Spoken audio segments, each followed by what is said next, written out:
आइए स्टार्ट करते हैं अपने एक्सरसाइज का नेक्स्ट क्वेश्चन, जो कि हमारा क्वेश्चन नंबर 14 है। Why the resistance of an M meter should be very low, कि हम एम मीटर के रेजिस्टेंस को लो क्यों रखते हैं।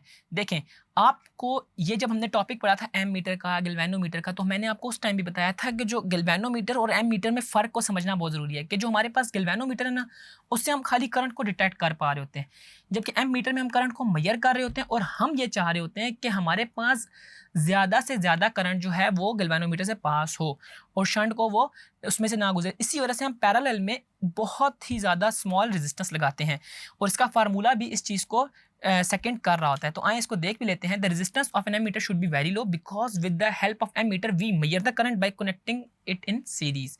कि हम जिस लोड में से गुजरने वाला करंट है उसको एम मीटर के साथ सीरीज में लगाते हैं। सीरीज में लगाने का मतलब ये कि हम उस सर्किट का कनेक्शन काट के उसके दरमियान में एम मीटर को फिट करते हैं। ये नहीं होता कि हम पैरेलल, जिस तरह मैंने आपको वोल्ट मीटर या डीएमएम से बताया था कि हम लोग कैसे इसमें से वोल्टेज या ओहम्स रेजिस्टेंस को मेजर कर रहे होते हैं।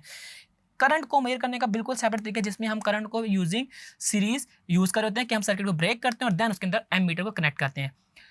If its resistance is large it will decrease the current through the circuit and we can not measure the current accurately. अगर इसकी रेजिस्टेंस लार्ज होगी ना, तो ना प्रॉपर तरीके से ना हमारे पास करंट गुजर नहीं पा रहा होगा, जिसकी वजह से हम करंट को एक्यूरेट प्रिसाइज वैल्यू उसकी नहीं फाइंड कर सकेंगे। और इसका फार्मूला भी यही है कि जो हमारे पास आर एस शंट रेजिस्टेंस का फार्मूला है कि I G R G divide by I minus I ji.